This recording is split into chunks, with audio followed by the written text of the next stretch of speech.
Good afternoon, everyone, and welcome to an edition of Doggin. It's Molina Mike here, joined with Michael Panozzo and Double J, Jeremy Jones, Team USA, Mosconi Cup captain, and we got a fun show on deck for you guys. We're going to be grilling Double J to his delight on every player that you can go and think of that's in contention for the Mosconi Cup, plus a ton of other questions. So if you have any for Jeremy, hit us up in the chat, share the stream, like the stream, put it all over the place, and let's get some people in here.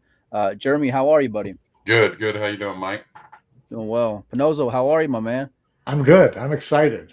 I'm excited. This is this year, I don't know what seems different about this year. I think because of the points thing and because you can follow it so easily and you've got the US Open coming up, it just seems like it's the the wildest year for the Mosconi Cup Team USA in a while, because the points are wide open for any number of players. Anybody who does well at the U.S. Open is going to have a really good shot at it, right? So, that's kind of what we want to jump into today, Jeremy, and get into a couple of the obvious choices, and then start to look at some of the other players and just get if you're a scout for a baseball team, which I'm sure you would love to do. Yeah. What do you see? What are the pluses and minuses, the intangibles and the tangibles for some of these other players? I think that obviously Shane is in. That's got to be, it's not anything you sweat, but it's got to be relief for you to know that your best player grabs one of those point spots right out of the gate, isn't it? Yeah, absolutely. And the way as a captain, your scenario is, of course, you want Shane to get in there on points. You Right. can think past that, and you could think of other players you want to get in there on points. But it's good he's not creeping across the line. You know, 15th or 11th down there for our top player. He's had a heck of a year. Yeah, he really has had an amazing year. Do you see that? I mean, his Mosconi Cup performances have been a little uneven, and only uneven because he's played better in the last, 4 or 5 years. But do you think, do you see this translating over to a good Mosconi Cup performance from him? Yeah, absolutely. I think it's a culmination of a lot of things, events that have gotten him pumped up. Of course, more players that are challenging him worldwide. Uh, One thing that he may not reveal to the public as much, but he feels a little more nerves now, which I don't think are a bad thing overall, because we know he likes a challenge, right? If if he doesn't have something right on the pool table physically, he's going to be over there for hours, right? So now Right. he's got something mentally he's challenging himself with, um, which I think is good. He's taken on, he's going to the Philippines to play for 3 weeks, long trip. So I mean, he's engaged in playing pool, and that can't do nothing but wonders for Team USA. Yeah, It, sure. it's interesting you bring up nerves when it comes to Shane because I've been watching a lot of him, like you guys have over the last few months, and I would actually argue Shane looks more free and loose, especially at the European and in that final. And I've always been a opponent of if a player of Shane's caliber is playing that kind of open and with that kind of carefree attitude, it makes him so dangerous come the U.S. Open and especially come the Mosconi Cup in December. Yeah, yeah. I mean, I think he could have won that U.S. Open last year. He was in prime position, playing great, and it wasn't just that week. It was many weeks leading up to that. Uh, the nerves thing, I wouldn't say it affects him. As it's just like I said, more of a challenge kind of thing. And I think one thing I always bring up with him is leaving a mistake behind. I think him actually having to engage in some nerves. Maybe when he approaches the table more often than he ever has, uh, kind of maybe gets him a little more loose. We saw a little more chuckles at times with him and Alvin. Right. We saw that throughout the tournament with Shane. Um, Even when he's robbing a player early in the event or late in the event, I even saw him let up is not the right way to say it, but just look at things a little differently. have a giggle when he's up, whatever. Where it used to be that focus, which Right. there's an argument both ways. You don't, which one do you want? But I just don't think he's just like piling things up in his head during the match so much. Like, oh, there's so much worry every shot. He's just a little freer with the swing. So That's what I mean. And I credit it a lot to winning that world championship because that was always a knock on Shane, even though Pinoza will never acknowledge it, how important the world championship was. But it seems like ever since Shane went and snapped it off, he's just different, man. And he's got a different level of dangerousness to him when you got that kind of ability, paired with having an open mind like that. yeah, I mean, he's one of the greatest for a lot of reasons, but definitely between the years is part of it. And I think the change, looking towards the changes, not just the break rule change, but just a lot of changes going on. I think it motivates him as well. So, um, there's a lot of pressure when you travel across the world and you may not get to shoot. And if you make a mistake, it could be something you think about for a long time. So, Yeah, sure. yeah. Let's talk. As long as we're talking about Shane, one more thing I wanted to bring up was, last year the vice captain experiment probably didn't go very well, as far as most people could tell.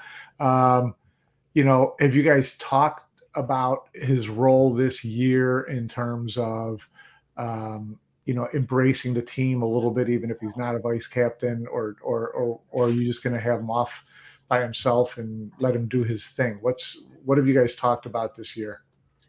Well, he and I talked about players more than anything, probably.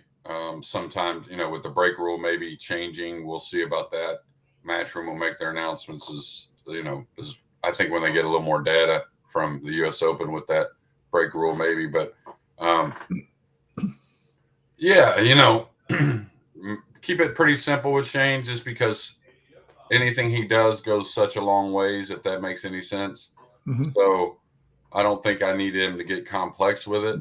Just mainly, stay positive with it. Again, leave mistakes behind. Sit in that chair a little differently, but to be honest, at times, especially just because he's going to be the leader as far as out there in the arena. Yeah, well, he's the one that the other players watch. I mean, they keep their eye on him when he's playing. They look at how he looks at the table. They look at how he sits in the chair. They look at how he shakes his head. And it affects the other players. That happens. You can see it watching the Mosconi Cup. Is he more aware of that now? Does he think about that at all? I think he does. I think habits are habits, and when your brain. That's why we make funny faces, because we don't realize what our face is doing while our brain is working, right? So, but I mean, I think he's just transitioning out of that, even not so consciously, Mike. I think he's just better in the chair. He's ready to just get back at it whenever it's his turn. Where before it's kind of like a little defeated look, even though that's not really the case. Yeah. Well, Pinoza brought up last year, and since we're on that topic, I want to just ask you straight up, because I had a guy in the chat yesterday go and mention it. Is Double J gonna be sharpening the knife any in the next few months in case you get called upon like you did last year? Well, I hit a few balls last night, if that helps. That's only because my wife's out of town, I think. But I'm going to play the U.S. Open, so I plan on playing it now without making sure I'm hitting some balls prior, a lot of balls. Probably not what I'm used to when I used to play, just because I was a practice king, as some friends of mine called me. But you never know, and I'm there to win, so. I'm sure this will get on with the rest of our conversation here today, but yeah, there could be a captain's pick that is just all about winning in my mind. Yeah, I mean, I don't think it'll be choosing myself so much, but I mean, who's to be denied if you win the U.S. Open or make a deep run, right? So, well, if you win the U.S. Open, you're on the team in points. Yeah, maybe I got to change. Time out there, because if Jeremy Jones looks back at Jeremy Jones' performance last year at the Mosconi Cup, how can you not go and think about what an inspiration that was and what it could do for the players for this year? Yeah, I mean, it should be an inspiration anyways. I kind of felt like that was happening, even though I didn't realize it. You know what I mean? It's like at the end of the day, you try to think as far as positives, as the match is going. And, on a personal note, I felt some of that at the end of the nights that hopefully that some of that rubbed off on the guys last year. And I think it did. I think maybe that's part of the buzz of this year because we were right in that Mosconi last year, to be honest with you. So, yeah. Well, So it's going to make for an interesting U.S. Open, that's for sure. Go ahead, Mike. it's going to be a crazy U.S. Open for the Europeans too. I mean, someone makes a deep run there, it could turn that whole points list upside down as well. As we look down the list, Sky right now is ranked third in points, with Oscar Dominguez being second. But Sky, do you kind of look at Sky as he's there whether he makes it on points or not? Do you think? I mean, that would be the guess. But he's hadn't had his kind of year maybe overall. He and I talked about a lot again after the European Open. Just it's all about just being. He didn't look good at the European Open. Yeah, it's just kind of changed a little bit out there, Mike. As far as Skylar's a super talented guy. I kind of equate him to like a Johnny Archer that I hung out with for so many years. Johnny wasn't the biggest practicer probably out of all those guys that were upper echelon. And I keep reminding that Skylar, he is upper echelon, but at the same time, you got to be prepared. And not saying he's not. Just the one thing you can't do anymore is expect to have that early match or two to really sharpen up your preparation. You know what I'm saying? So that's just kind of out of the window. You might get one every now and again, but it's just going to be fewer and fewer. How much would you chalk that up to the new break format that was introduced at the European and seeing? I mean, we had Albin and Shane in the final, so it's kind of hard to go and say, players need to adjust. But I saw a lot of guys really go and struggle with confidence because that break was really inconsistent, Jeremy. Yeah. I even saw it in just, with myself, I kind of grouped some players, the upper echelon players. All right, which ones are going to have more of a mental struggle? And to be honest with you, I was pretty on about it with myself. I kind of felt like Ruiz may struggle a hair just because, not saying he can't handle the situational pool and all that, just has run so many racks this year to do so well. Right. You know what I mean? Like he's always had that in almost every match. Battle, run 5 or 6 at some time during the match, whether it be consecutive or not, to separate himself. Well, that's just not going to be the case. And I think I saw Al Katie a little bit the same, even though we know he's a great situational pool player. Just haven't done it that much the last few years with the wing ball and it being such an offensive game. But then at the same time, you got the next group of players that have really benefited from it. I think that because they got more time at the table, not as much pressure on the mistake. We saw Delgado get in there, along with some other players that really started to settle in and realize, hey, I'm going to get shots. I need to just settle down a little bit and, maybe not perform like Josh Filler, but just perform as well as I can do. And you're going to be a lot more in those matches. So. If this particular break format was introduced to the Mosconi Cup, and you would know better than me, and I don't know if it's going to be or not, but would you favor your guys' chances better if it was that 9 on the spot with a template and you're breaking from the box? Yeah, I think more pool. More moving, Jeremy, and you're a one pocket guy. Yeah, well, I mean, and I think our guys are more grinders than they give themselves credit at times. But whether you look at it as an underdog role, which maybe on paper we will be, but just simply looking at it like that, anytime you shoot more, that's got to favor the guy that's a little underdog, right? I mean, if you just think about simply mathematically, I think. But yeah, moving and just the battle effect, I think we saw it with the guys' faces, Josh Fillers, Shane, Albin, all those guys. We saw the battle of the European Open. A lot more come Sunday. Looked like they had worked all week to me, which is they were beat up. They were beat up by the end. Yeah. Yeah. No doubt. Which is awesome. You know what I mean? So. Yeah. Yeah. I love it. Yeah, but yeah, I think it gives us it sits in our corner a little bit more for sure. We talking about Sky here, and what I would go and like match up Sky with is this team's Jason Shaw, where Jason may not be up there when it comes to points, but you cannot argue how clutch that kid comes. Mosconi Cup after Mosconi Cup, big moment, tough shots. It doesn't matter what it is, he just delivers when you guys need him to the most.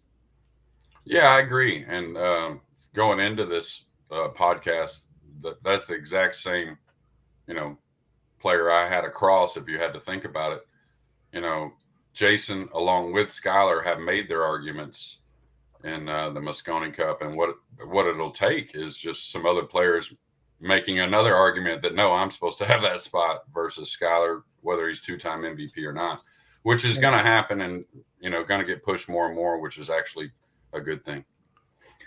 Would you have rather coming into the U.S. Open it being a little more figured out by now when it comes to points for your team as far as the top three? I mean, obviously Shane's a lock and already announced, but really anybody could go and make a run at the U.S. Open and snag one of these automatic bids from under the rug of some of these guys, just if they go and have a Cinderella story. Yeah, I mean, yeah, maybe so. I mean, if you talk about key components, Skylar Woodward is definitely in one of those names, and you'd love to, with that being a little more defined, you say as far as the points, what that would equate to is somebody having a better year, and right. That would just be obviously a good thing for Team USA mentally for me, and then obviously for that player, but. What's interesting, go ahead, Mike. No, it's interesting that you brought that up because I was thinking the same thing as Mike said. That was, there's a certain part of you that would love Sky to tie up one of those points things because that, makes things a little bit more set for you. But by the same token, if you think Sky as a Mosconi Cup clutch player, would it make you feel better if someone had a breakout U.S. Open and jumped into that, took his point spot away from him, and you could look at that guy and say, yeah, I'll take my chance with this guy. Look how well he did at the U.S. Open. He's playing great. Yeah, absolutely. I mean, the U.S. Open speaks for itself. I mean, 2003, I got a pick because of the U.S. Open, and I don't think anyone could argue it, to be honest with you. And I think it's the same scenario here. Of course, you'd like it to be, the guys that have put in the time, which that's the thing about the U.S. Open. You're not going to fluke through the event. So, it's not going to happen. And now the one thing, again, we have a lot of guys grouped in there to where somebody could jump quite a ways to get into one of those spots. But yeah, I like the excitement of something happening. I like the excitement of some matches, meaning something early as far as points. So, yeah. What are your thoughts having the history that you do with the U.S. Open as far as introducing this break format? Because I'm not gonna lie, man, I would have rather seen it been kept a little more traditional. As much as I love the new break format, and I'm curious to see what you think about it, Jeremy. Just with you having a history with it. Well, Barry Berman and Pat Fleming, who of course did most of the work for the U.S. Open for however many years. Before it changed hands, but they always try to keep it tough. Tables always played tough. They wanted you to earn breaking runs. I like it a lot. I think the guys will figure it out. I think the template going all the way through the tournament is going to be great. The thing is, it's just a lot better pool. It's a little more pure. You see great shots a lot more often. The guys don't break the balls, and you see the layout and you just turn your head, let me watch something else. Yeah. So, 1,000%. Yeah. So, you feel the energy in it, and I think the U.S. Open deserves that. Yeah. So let's jump into this next category. Well, it starts with Oscar, who's, we all know Oscar's, drive to make the Mosconi Cup and how well he plays. He's always been right at the edge. And this year he's number 2 in points, and he's got he's got a little bit of a cushion on a lot of those guys behind him that are in that, might be fighting for that third spot. Tell us what you see in Oscar this year. What he might bring to the team. Any concerns you might have? What are your thoughts on Oscar? Well, Oscar's played well. He's played probably, early in the tournament, he's played some awesome matches. Of course, we saw a few struggles later in the tournament, and I try to wrap my head around that. I don't know, a little bit maybe. Of course, maybe applying a little too much pressure to himself, even though he's been a great player for so long, he's going to have high standards. But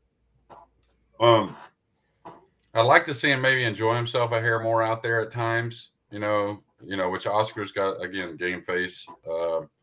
But he's a vet, and I think he can handle that, to be honest with you. Just kind of relax him a little bit more. I think he'll, it's, no accident that he's in the position he's in overall. Even his losses this year, he's played some great matches. Right. So I think he'll be in the mix in the U.S. Open. He's improved a lot, and he brings a lot to the team as a veteran. We're looking at definitely a possibility of a rookie of some sort. Sure. Yeah. So, I think if he makes it by points, that wouldn't be a terrible thing at all. Yeah. It's curious. That's surprising that you bring up these wins or these matches that are losses, but where he's battled hard. Do you take those kind of like moral victories and try to take those positives when you look at like Oscar giving Filler hell? I remember at the International last year and a few other times throughout the year where it's been tough, tough opponents, but he's given it what he can go and give. Yeah, he really should have won the match at the European Open as well. He lost 10-7, I believe it was, and just had, right in the middle of the match, from what I remember, three or four little unforced errors, a positional, missed I think a 5-ball that none of us expected. But yeah, he looks at it a little better maybe than some of the other guys, as far as, he's played so many great players throughout the years. He's won some big events that, he's going to get a little more involved in himself, I think, during those matches, and maybe not let the name of Filler, kind of wear on him before the match even starts. So. Yeah, no, I agree with you. And I like that though, because you want guys who aren't going to be afraid of the guy sitting across from them, and are going to go and feel like they belong, whether on paper they may be an underdog or not. It's race the 5-9 ball, but I really like seeing that fight from some of these guys, without a doubt. Yeah, and I like the guys that just don't change their game according to the opponent or the situation. And I think Oscar's one of those guys for the most part. So that plays huge. I've said it before. I've seen players out there and that comes with being prepared. I've seen some players that I just don't think were as prepared as they should have been, and they got to where they just couldn't pull the trigger very well out there, and that can be a hard feeling and a hard way to play. Yeah.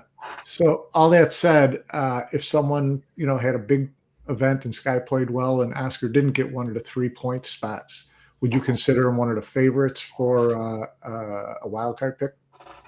Yeah, absolutely. I don't give participation trophies. I've never really been a big fan of anything like that. But he hasn't just participated; he's been in the mix, and like I said, I'm there to win, and I like what I've seen from Oscar so far. Well, we're about to go and jump into the meat and potatoes of. Yeah, this is where it comes. This is where it kind of goes off the rails here. Yeah, okay. You start wide open. You aren't texting between each other, are you? No. Okay. Not yet. Not yet. Include me in the group if you are. Yeah. We'll be in the private chat so you can see the conversation. Okay. But after Sky and Oscar and Shane, you get into that middle area where you've got Shane Wolford, Greg Hogue, Nick DeLeon, Billy Thorpe, Danny Olson, Tyler Steyer, that group in there. Let's go down the order. Shane Wolford, what do you young guy making, he's kind of putting in that time and that effort that like Chris did several years ago, Tyler did several years ago. What have you seen from him? Do you think he's ready for prime time yet? What's your analysis of Shane Wolford at this point relative to Mosconi Cup? Well, he's definitely in the mix. He's definitely a guy who'll make Mosconi Cup teams, whether it be this year or next or the next several years. We'll see. But super talented, hard worker. I think he's still kind of trying to figure out himself a little bit at times. He's kind of quiet around the table a little. Just dealing with nerves. I think. He's in a new situation, even though he's competed pretty heavily the last few years. But yeah, he's in the mix. He's got a good chance to make it on points, to be honest with you. I still see some areas, of course, of a youth player at times. And I think the one thing with Shane that he's dealing with is a new set of nerves in some moments.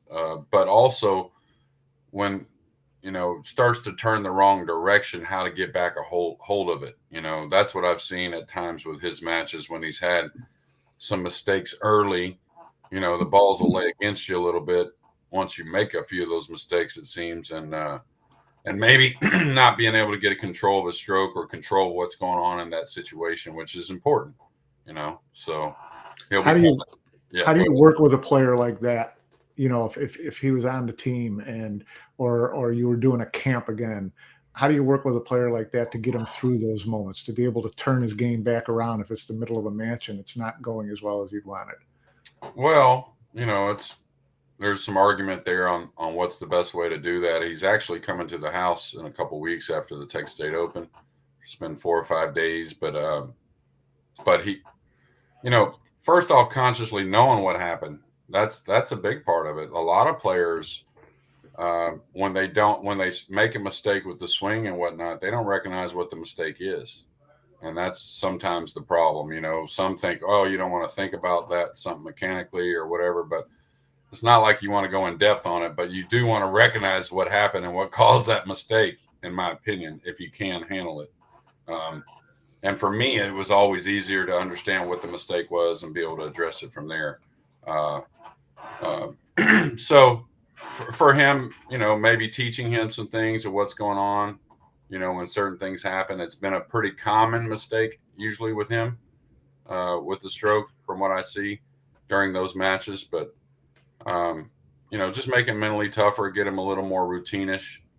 I think at times he gets a little away from his routine, but he's a hard worker, and I think he'll be in a good direction. I think he's got a good shot to make the team this year, really, to be honest with you, just because he's the type of player when he gets rolling, even though you would call him steady, when he gets rolling, he really plays with a lot of confidence. So we saw it at the International a couple times. We saw it last year in some regional events. Mm-hmm. And I wouldn't be surprised if he gets that going at the U.S. Open. Well, you bring that up, and, I thought in the first 5 months of the year, Shane looked really good and was really poised to make the team this year. And then it seems like the last few months, I haven't really seen him make the same runs. How much weight are you going to put on his performance when it comes to the U.S. Open coming up, Jeremy? Well, I'll put a lot on it, especially because there's going to be that's the final time to weigh players, right? One against the other, and our team situations, doubles, everything else. So it does matter a lot. It should matter a lot, and pressure is just pressure. He's got to deal with it like the rest of us do. The one thing about Shane that I'm not so worried about, along with some other guys that we'll talk about, I'm sure, here in the next few minutes, is they're still transitioning, So it's not like Shane's had 2 or 3, 4 years of really good, and then he started off this year good, and now the last several tournaments haven't been as good. So right. He's going to have his bumps, and he's going to have his bruises, and you can't believe it's going to continue to go that way. It's just kind of, it settles, and then it goes back up usually. So yeah. What's been the feedback from him, Jeremy, when it comes to the conditions, like versus playing, let's say, a Texas Open compared to the Matchroom stage from Shane? Yeah, as a matter of fact, last tournament, he had mentioned the slick, how much different the outer tables were to the inner. And again, that goes along with understanding what the difference is and understanding what happens with the stroke and different things with that. So hopefully we'll cover a lot of those bases a little more when he's here. Um, but again, a little of that knowledge goes a long ways. Yeah. I mean, I don't know if you can notice it, but even the top guys process a little bit more when they're on the slick table on how to play the ball. I can see it, just because I know the guys, I guess, but they recognize they're on the slick table. So, even if they practice on it all the time, they played on it a heck of a lot, they still not quite as natural as your club table. So Did he simplify? Is the key on the slick table to just simplify the game? yeah, for the most part, 100%, they try to simplify it. Yeah. Yeah, which is great. That's why the break rule is so good, because the layouts, if you noticed, are much more difficult. So Yeah. Well, let's keep on rolling along, Mike. Who do you got next up on the list that we're going to go and grill Greg, Double J on? Well, this will be a good one because he's on the chat. give us your analysis of Greg Hogan, his chances. well, I mean, he's what is he down there? He's like fifth, I think. Yeah. Points. Yeah. So that's a number right there, right? 5 goes on the team, so he's fifth on points. Of course, he's got a chance. He's playing the U.S. Open. He played actually this last week here in Dallas. I didn't get a chance to go down there and see him play, but I've known Greg for a long time, since he was probably 16 or 17. Met him in Oklahoma City. I'm sorry, no, Tulsa, I believe. And he was a really good player at a young age, and he's just a really good player, period. He's got a lot of fight. He's played a lot of battle matches. It's probably the big stage for him, the U.S. Open, so we'll see how he handles the break rule, but even more so how he handles himself, I guess, at the table. Yeah. Well, it's an interesting stat because aside from Shane, he's really the only American player to have won a Mosconi Cup ranking event this year, being Sandcastle. However much you want to go and weight it, but it's pretty interesting. And there was a lot of really strong names in there, including Wolford and DeLeon and Oscar and Jason, who was probably the favorite going into that tournament. So Greg for sure would have gone and been under all those players just from an odds standpoint. Yeah, I mean, he hasn't played the big stage, maybe really ever overall in his pool career. But, most of the players know him. He's definitely a player you can't take for granted. And, I think maybe as much as anyone in America or on that level, pandemic did Greg a lot of favors. He got in stroke. He's got his training center, and he's probably playing the best pool of his life, and we'll see what he can bring at the U.S. Open. Well, it's going to be a whole different level of talent, because even from the beginning, there's going to be just monsters, peppered throughout there. This U.S. Open is going to be stacked like no other, I feel like. Yeah, I think Greg's one of those guys, though, along the lines of getting the table time because of the break rule. And he's a fighter. All those guys from Oklahoma area, they were raised gambling and grinding, and trying to beat each other. Kind of like we were. Personal's personal, gambling's gambling. So, he's got a lot of heart, and I don't think it'll hurt him any that break rule, to be honest with you. Yeah. Another guy who's been out there this year and really, traveling a lot, putting in the effort, cutting his teeth, learning the ropes, getting a little more accustomed to playing the big stage and a lot of the top players is Nick DeLeon. Mm-hmm. I'm sure you've seen a lot of him this year because he's been at a lot of the events you've been at. What have you seen? A lot of good stuff from Nick. I mean, he's a player that's improved a lot. I think physically he's improved with his stroke. I think he made some conscious efforts to do so as well. He soaks it in around those tournaments with the players.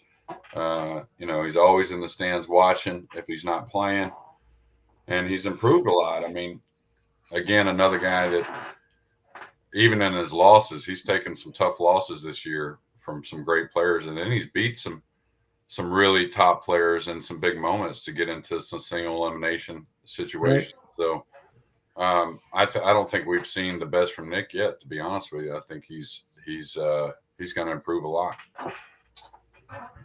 I like Nick a lot, and I like his game. I think it's suited for that kind of matchroom stage because he doesn't go and try to do too much with it.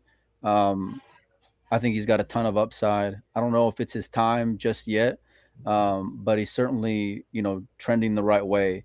I remember seeing Nick go hill with Kazakis in the World 10 ball, and I know it was a different discipline, but it was like I like seeing those battles from players where they were big underdogs on paper, and then he's followed that up with, fighting against great players throughout the year, and giving them hell. Yeah, I mean, he's a guy that could step right in there at the U.S. Open. Like you said, we'll see where Nick ends up. But I've been very, very impressed with what he's done so far, and a lot of hard work. And to be honest with you, there's players that can learn a lot from Nick. Elaborate on that, Jeremy. What do you mean? Well,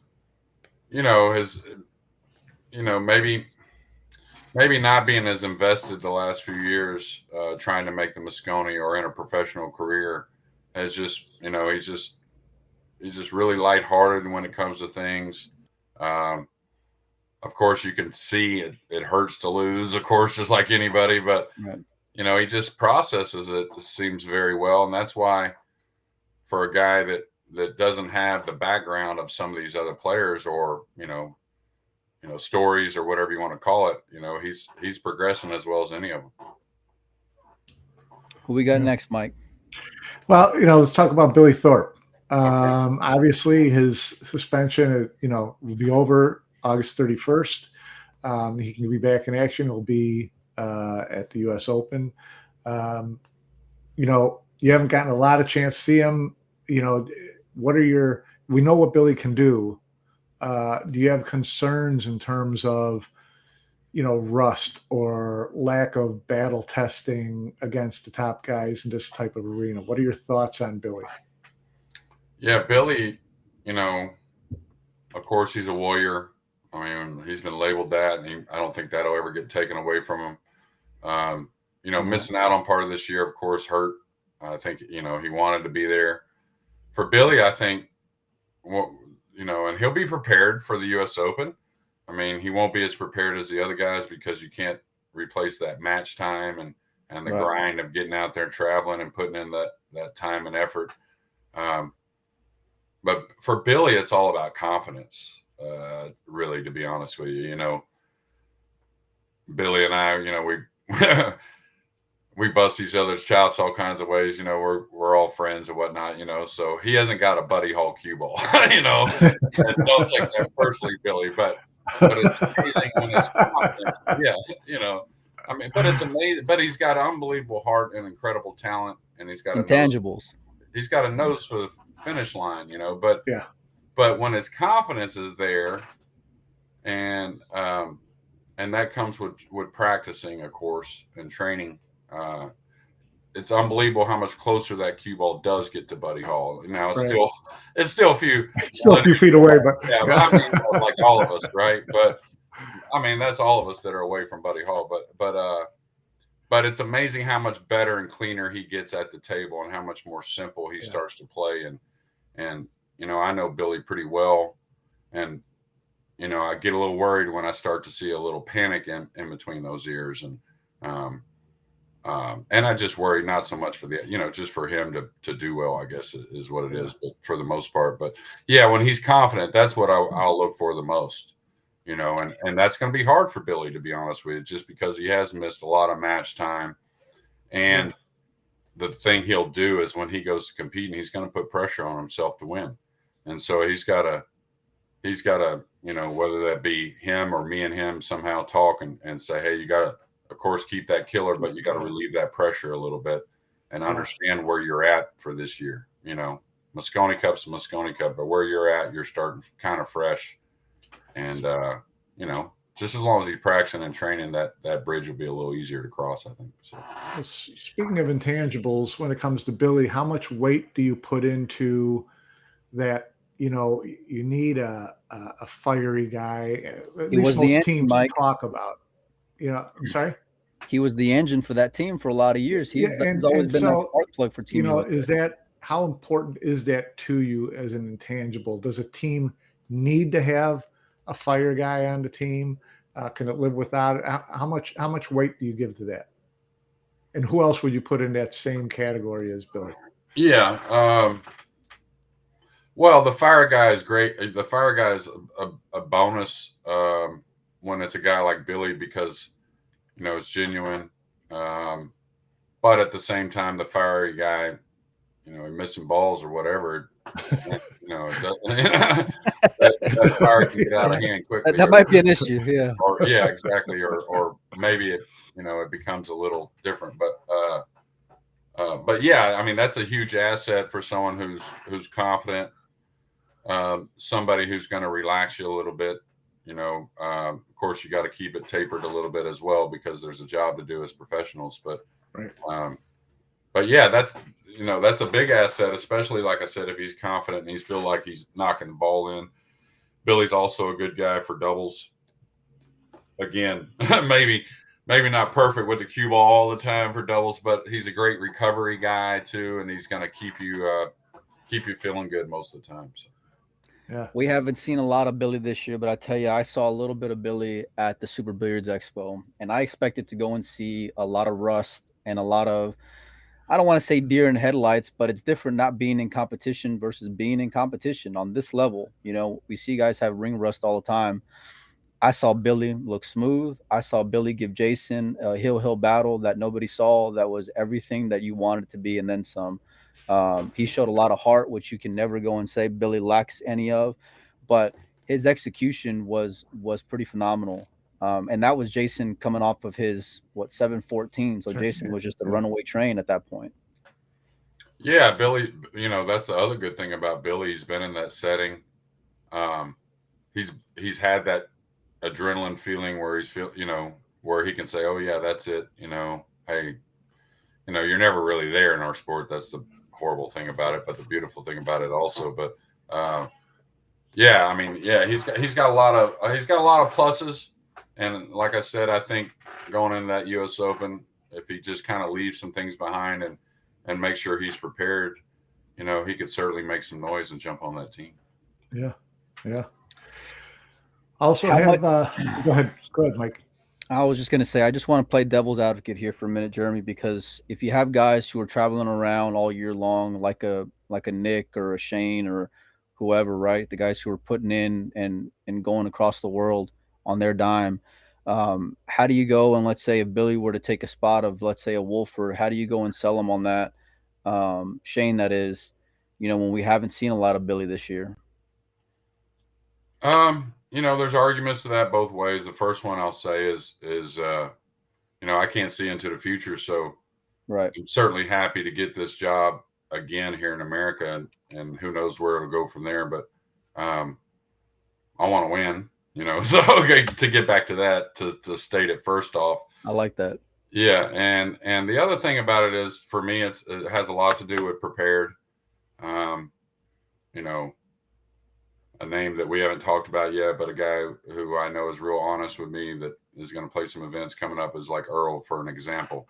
He's going to tell me if he's been playing, and I know he's square business with me. But prepared goes a long ways with me. Now, the thing about it, I preached for a few years about, hey, I want players that are out there playing, of course.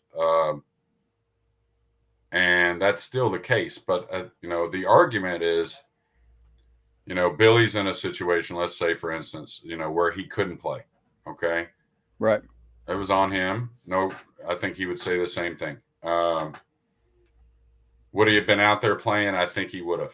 Okay. That's great. Can't say that for sure, but we think he would have. But to the guys that have been out there playing, of course, I commend them. That's what I want. But also, they've had several events to kind of make their own claim as well.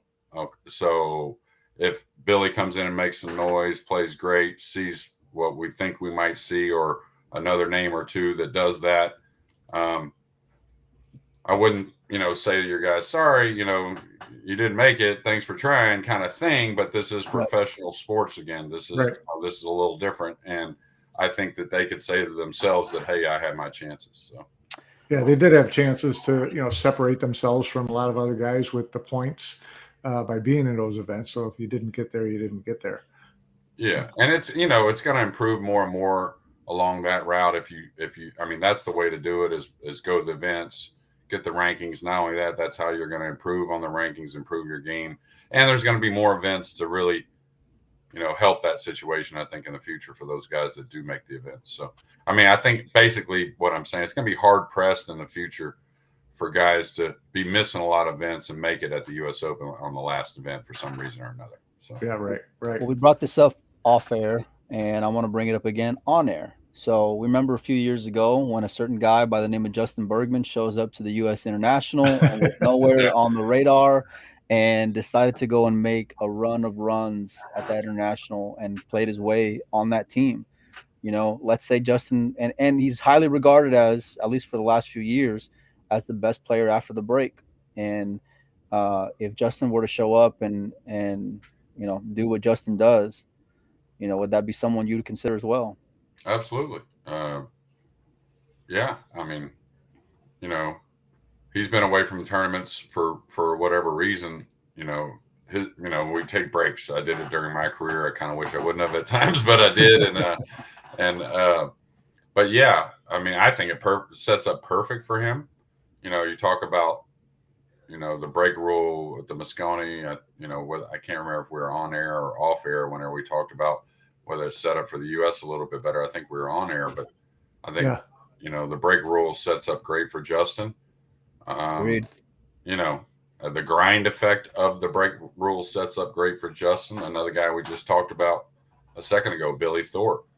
Situational pool may be some of his best because of his unique abilities to do. I mean, you got Chip Compton and Tony Shohan and Danny Olson. You got a lot of guys that I think could make some noise and Well, that's maybe some need to make more noise than others, but yeah. Well, and it's interesting you bring that up because the one guy, as you were talking about the break before, and we don't know whether Mosconi is going to use the break backs or not. But if they do, does a mover like Tony Chohan's stock rise immediately? Yeah, I think so. I think Tony's real, one In of the his mix? best or a bunch of his best things actually. I think his fundamentals sets up for the table very well, which a lot of people don't talk about. But when you're talking about a decision between a couple players, that could definitely make a difference. Um, I think his unique mental for the moment kind of thing is pretty awesome. I think he's one of a kind in that regard. Um, but yeah, I think the moving thing is one thing. I think just getting the time at the table to settle those guys in an instance. I think the Mosconi would be great for Tony regardless. I think he would be a great player in it. Maybe not the first year, who knows? Maybe not the first match, who knows? But I think it would set up well for him. Could you get Emily to okay the hip hop shorts or what? She's gonna have to wear real pants. Well, Tony probably as much as any big guy in the history of our sport probably has a lot of charisma. So, and he's pretty smooth talker. So who knows what he could get away with. I'd love to go and see Tony out there. I'd be nervous because we haven't seen him on the matchroom lights and those kind of conditions to see what his game would really be like. We've seen him have an amazing year outside of matchroom events, and he seems to be playing pool. I don't think any of those guys across the stage from him on Team Europe would go and intimidate Tony because he's just a strong dude and he doesn't care. Um, and I love the possibility of that kind of shakeup throwing in a T-Rex on Team USA. I just do. Well, the one thing about Tony that I think has always been sincere, even whenever he wasn't the player he was. I've known him since I don't know, late '90s, I guess.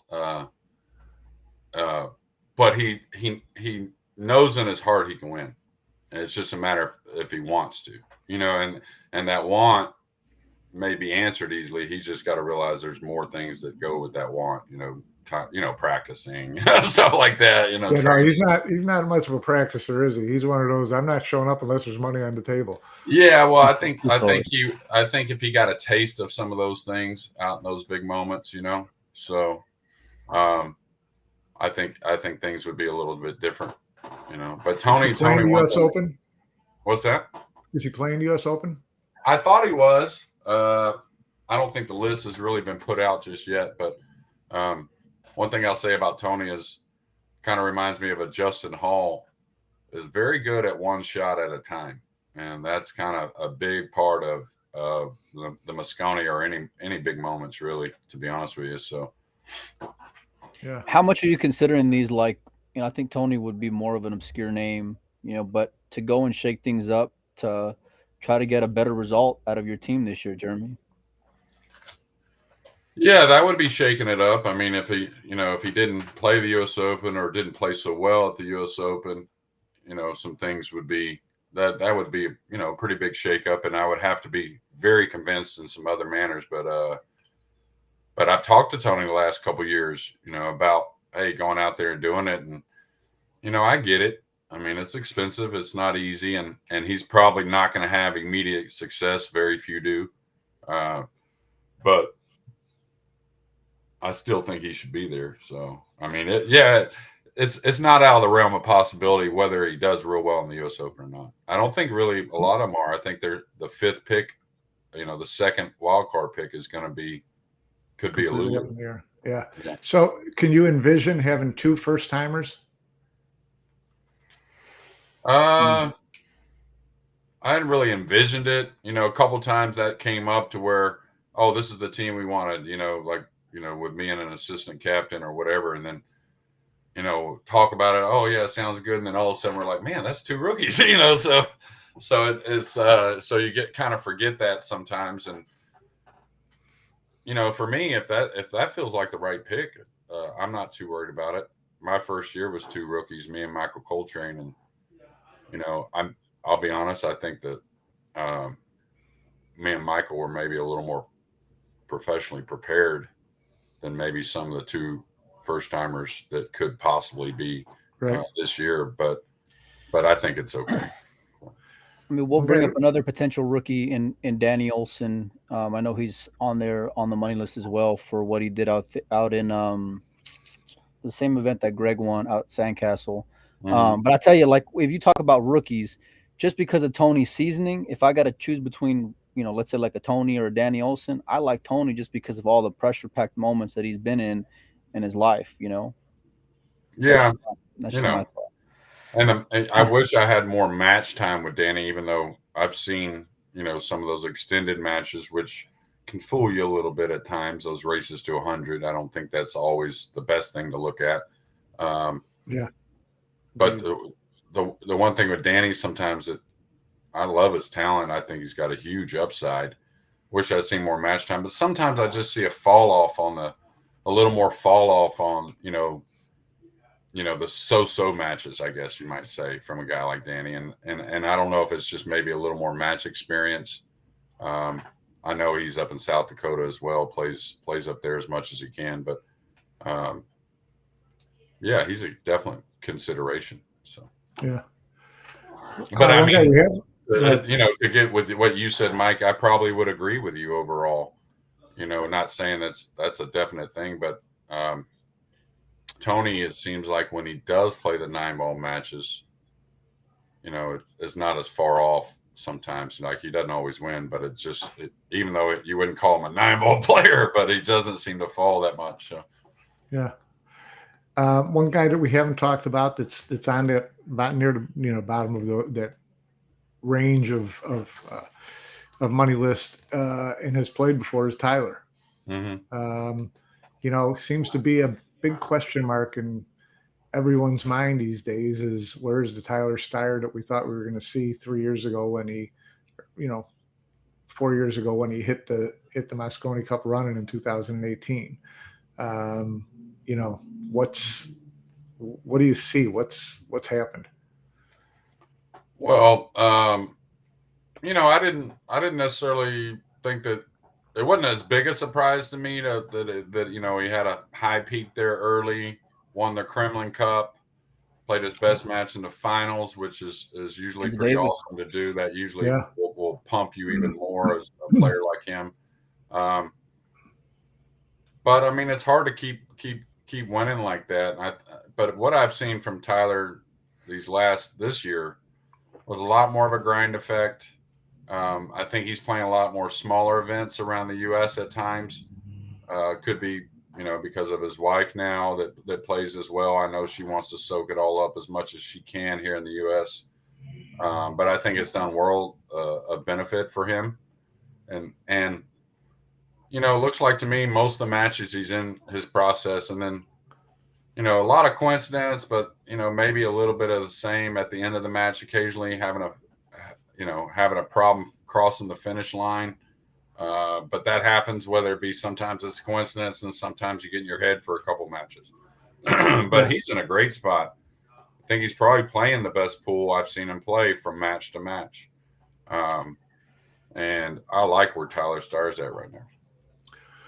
He's a bit of an enigma for me, to be honest. Yeah. Because he's the guy that can get up 8-4 against Josh Filler, and then he's a guy that I've seen on tournament brackets for the last, whatever it's been, like 18 months, losing to guys that I've never heard of before in my life, And as much as I love to give credit to those battles with like Josh, and you were there at the World Games, Jeremy, so I'm sure you saw that match. Yeah.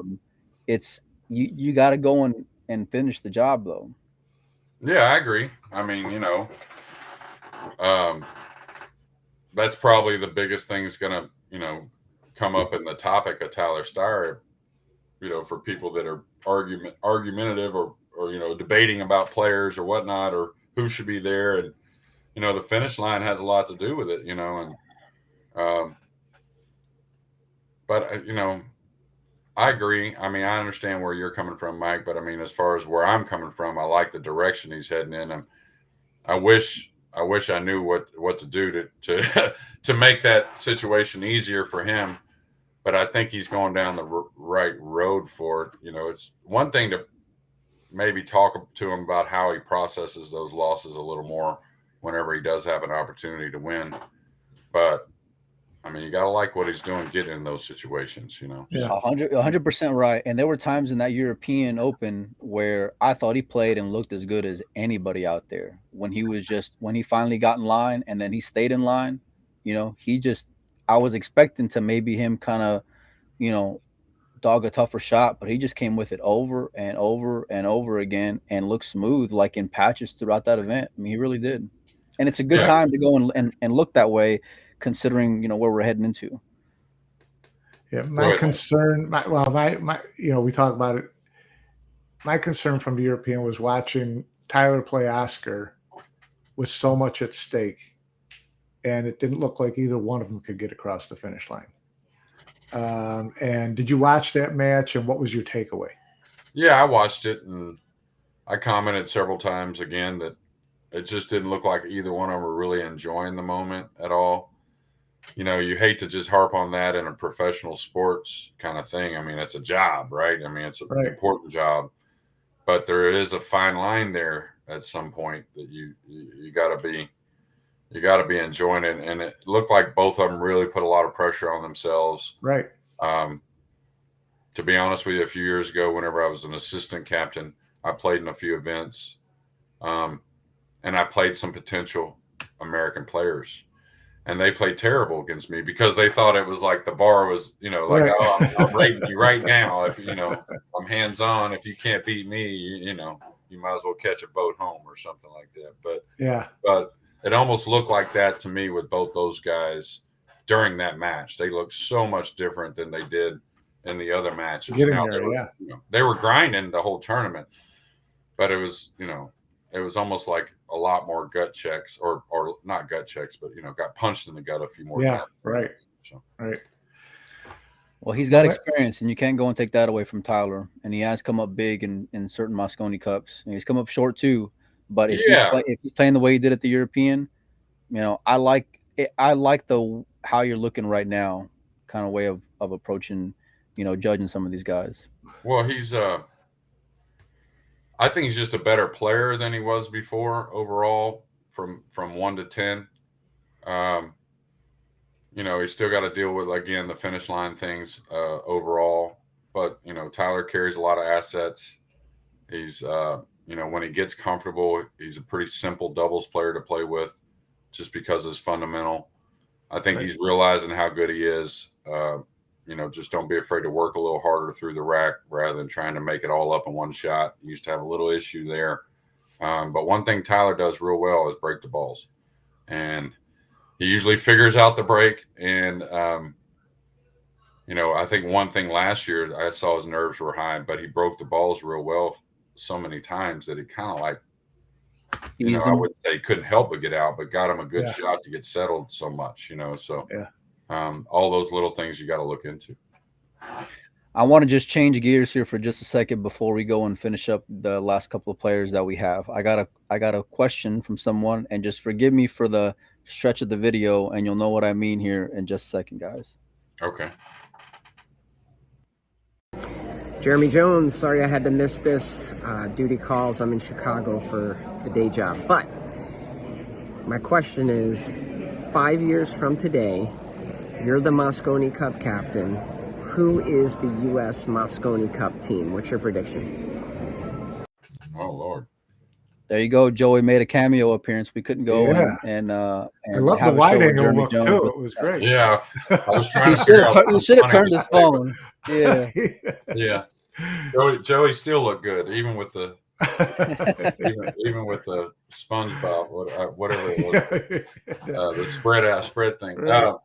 Well, good news for American fans that I spent a little time with Shane at breakfast and different times in Europe, and before he had mentioned the retirement, but he told me, man, I think I 10 years, I got 10 years of winning because he's motivated. A lot of great players, a lot more great events coming, and nothing wrong with picking up some money, right? So, but I think SVB will be in that mix 5 years from now. I think Skyler will be in that mix 5 years from now. Guy we just talked about, Tyler. Was he 24? I think something like that. I think he'll definitely be in the mix. You got some great players. What about some juniors, Jeremy? That are Joey Tate, Landon Hollingsworth, that kid Lucas from up in the Northeast. He plays really well. Oh man, now you put it on me. Some of the kids' names are just kind of like flying out of my head. Lazaro. Yeah. I think actually I was going to talk to him a little bit at the Texas Open. Him and his brother both, just really, really talented. Eric Roberts plays great. He probably handles the pressure as well as any of those youngsters. What's the tall kid from Florida? I just spent some time with him too over there at the tournament. Super talented. I'll think of his name in a minute, but there's just a lot of kids out there. I think, you'll see some stuff at the Junior U.S. Open that is going to open your eyes. Landon Hollingsworth's a really good name. I think Cash Keaton is a guy that is tough as well. Landon's going into the military, I think, though, for 4 or 5 years. So we'll lose him for a little bit, but I'm sure he'll be playing a lot of pool. But yeah, there's a lot of guys. I mean, you look at Nick DeLeon, where his game could be in 5 years. I know he won't be a youngster compared to those guys, but you got Billy Thorpe, Shane Wolford. Of course, he's 21, maybe 22 now. So, and I think there's going to be a lot more. I think you're going to have a Josh Filler in America in the next 5 or 6 years. Somebody that is just, of course, he plays great at a young age, but just something clicks, at 18 or 19 years old, and just makes him one of the best players in the world at a real young age. So, from your lips to God's ears. Say it again. What, from your lips to God's ears? Right. But one guy who won't be on the team in 5 years that I still want to talk about for this year is the guy who got hung out to dry last year. Yeah, and that's Earl. And I'm just really interested in what you think about Earl because. Last year it seemed a little different because he seemed to really be putting in the time and putting in the effort, and they announced it nice and early, and he was driven. You know what Earl's like when he gets tunnel vision. Mm-hmm. This year it's been a little different. What have you seen from Earl this year? What have you spoken with him about this year? And realistically, what are the chances that he's in that top part of your short list? Well, last year, seeing Earl play more helped me. Seeing some fight, even when things weren't going his way necessarily, scoreline or and really didn't see him make a ton of mistakes in matches. I just wanted to see when things got rough how he acted and how he tried to perform. Not so much the acting, but how he tried to perform and fight, and he showed a lot of that. This year we've communicated. We actually spent a few days together here in Dallas in early June, and he played unbelievable. Like I said before, Earl, is I always call it a good crazy kind of thing to me was that he can be. He's always been very honest with me, just very upfront, very genuine. And he's told me that he's been playing. I know he's been exercising. And the one thing about Earl, I don't think that the moment's going to make him change his shot selection in a Mosconi Cup. Not saying everything might not go perfect, of course, but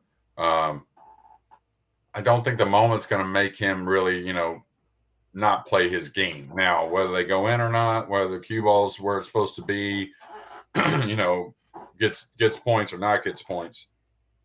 I think the effect of him knowing what to do and being in that stage before and what the upside is of him can be huge.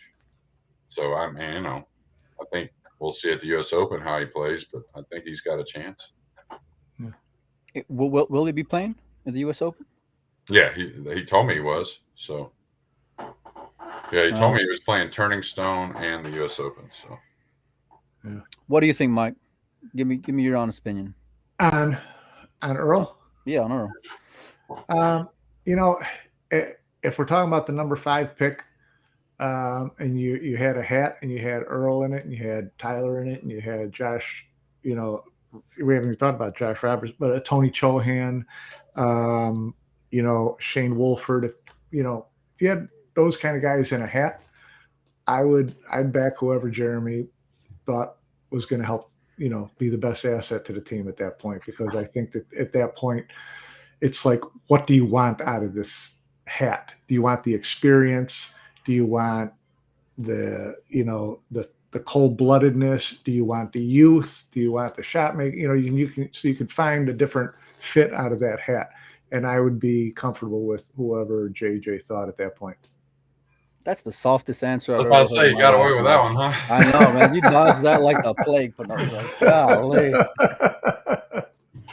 No, but it's true. I mean, they all have something different. They all bring something different to the table than the other one. I think if I had to pull one name out of that hat and I was going to take a wild flyer, it would either be Earl or Tony. Yeah, I think Earl deserves another chance. I just do. It's different last year though, because he was playing a lot, and that's the one argument that you can go and say, like, from playing on a bunch of events. I mean, whereas this year, I get playing exhibitions, and I know he's going to be playing Jason pretty soon, and him playing with you out there at Albert's place. I don't know, man. I want to see a little bit out of him. If he makes a run at the U.S. Open, then I think it's the door is wide open for Earl. And he's got that kind of upside. And last year I was saying, like, he can beat any one of these guys in a race to 5. I believe it, because he was playing some really solid 9-ball pool. It being in Vegas and the fact that I'm going to be going, I'm going to be a little selfish because I want to go and see him out there and be everything that I dreamed he will be, and go off like I hope he does. But he's still dynamic and he can still go and execute, and you cannot go and take away his experience. I don't think any of those youngsters across from him on Team Europe would go and rattle him, although the crowd might. Well, that's why it's a good thing it's here. It's in the U.S. this year, which I think would help both Earl and Tony. Either one of them, if they were in that position this year, I think being in the U.S. would be helpful. But I'm with you. I think that if the Europeans start leaving long, shots to where you got to fire that thing in, then I think I'd like Earl up there rather than Tony. Well, I think it kind of, for me to relate it was like when I played last year on a whim, and me having a talk with myself about how I had to try and play probably helped me more than anything. Meaning, hey, you got to play like you're it's 2005 or whatever, and you're in stroke and you can't back off the shot. You know what I'm saying? Like, you have to attack when you're supposed to attack and be aggressive, however you want to label it. And I don't think that Earl has to have that talk with himself to just do that anyways. You know what I mean? So I think that's huge because there's doubles involved too. And, I could probably get very wealthy if I had a little recorder of when Earl came back to the chair when he and I played doubles, in the Mosconi. I mean, it was like the spectrum of what was being said was pretty vast, right? But how you made the wrong shot? No, he was great on that. I mean, I could read between the lines. Don't get me wrong, but just positive versus maybe not so positive. Let's say that, but it's almost like he could leave that in the chair when it was his turn, and one of the most unique guys to ever do that. To be honest with you, it's almost like if he didn't like something in the audience, it's amazing how Earl could address that whatever he didn't like in the audience, and then turn right around and spear the ball in. Where I don't know if anybody could ever do that in the history of time. I know I could, So what he could separate him, but main thing is, what he needs, he knows how to play to be able to win. Yeah. So, and he's not going to vary too much from that. I don't think, anyways. Well, I think Tony's along those same lines, to be honest with you. I think one thing about Tony, it may be a little different than Earl, but he evaluates very well on what needs to, the shot selection or what needs to be done. Oh, it's time to bank this ball in. You know what I'm saying? Like, whatever it might be. Can he do that in 30 seconds? I think for sure he can. I think for a guy that hasn't played with the shot clock, if I had to pick just a handful, 3 or 4 guys out there that it wouldn't bother that much. Not saying it don't bother everybody, but it wouldn't bother that much. Tony would definitely be one of those 3 or 4 guys. He sees the shot quick, and once he goes and decides that's what he wants to go and do, he pulls the trigger. Tony doesn't go and mess around and drag it out. That's part of Tony's game that I really admire. Well, he's a very keen, knowledgeable player too. Mm-hmm. He studied a lot, and so he recognizes things quickly. Probably, those players that do that. That's always a benefit, especially when the nerves are high and there's a shot clock involved. So. And same thing with Earl. Earl, man, just because he gets down and shoots doesn't mean he doesn't see the right shot. He's just done it a lot more than anyone else. So. Yeah. If you're Alex Lely, are you considering Federer for this year's team? Well, absolutely. I don't see how you can't. He'd be a fool, I think, not to. Saying it nicely, I would never call Alex Lely a fool, but it'd be foolish, let's say, to not consider what Federer's done. And that's the thing. Federer's making his argument without even playing the biggest events. So, and that's it kind of goes to what you said before in rationalizing Billy Thorpe's consideration is that, he couldn't play in a lot of these events. But in the end of the day, you got to pick the guys that can give you the best chance to win. You're trying to win. And if you're Alex Lely and you're trying to win, you're picking Federer, right? Yeah, I mean, he's got more of he's got other guys that are trying to take that name out of his head. That's the problem with him is probably without being able to see the future, the European captain can say he can get a little hold on the future a little more because Federer sat there and showed him week in, week out he's playing great. It's just not gonna drop much. And there's other guys that have made him think the same thing. So other players on the European side. So he's got some things to discuss. Federer would be a hard one for me just because hard one for me to leave out just because I love the guy. I think he's would be a great doubles partner. And he usually figures it out, the break shot, whatever it may be, and he's going to be prepared. So, Emily mentioned that we can expect to hear picks after the U.S. Open. Do we know what kind of order that's going to be in? Like, will it be the next 2 on points and then followed up with the 2 captains picks? Yeah, I would think that it would be Sunday night after the U.S. Yeah, Open you'll final. know as soon as the U.S. Open's over who's made it by points. Yeah, Oh, that's good good. chance. Yeah, yeah. To be honest with you, good chance on the American side, just because the way the breakdown is, and not because of the outcome of the U.S. Open, but the breakdown. If you have one or two that are in the end of that final 16 or 8 or whatever, it's not going to be hard to mathematically figure that out. Yeah. But I think the Sunday night probably, or maybe that following Monday, and then on that following week, that I think by the end of the week, the entire team will be picked. Well, it's interesting you mentioned that about the finishing 16th. We talked about this a little bit before. Currently, the difference between Sky is number 3 in the points and number 10 American in the points is $2,650, which you got to figure 17 through 32 is going to be at least $2,700, $2,800. Yeah. So you finish in the top 32, and there's a pretty good chance you've kind of put yourself right into the mix. And that's what I'm going to love about this U.S. Open is we went through this whole laundry list of players. And man, when they get there from day one and they start looking at that scoreboard and see who's playing who and how far they got to get, it's going to be some tense. It's going to be some tense stuff, isn't it, Jeremy?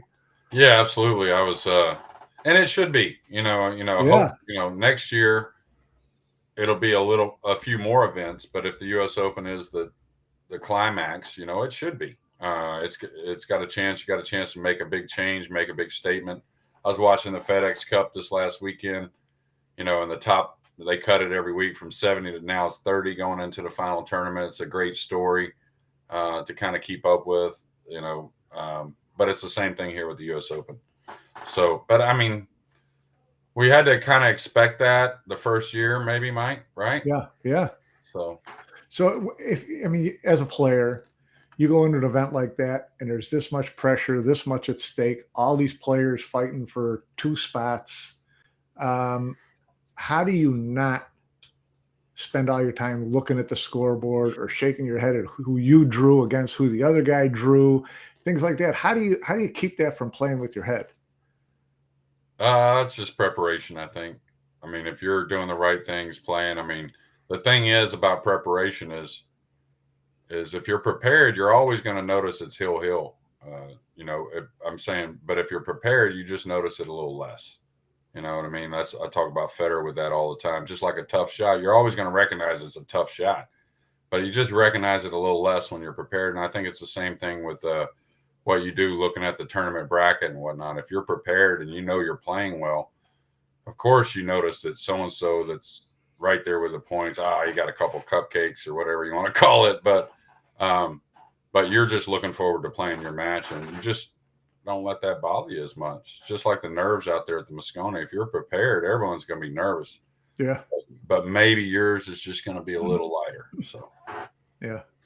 We'll get you out of here on this, Jeremy. Is Shane going to get number 6?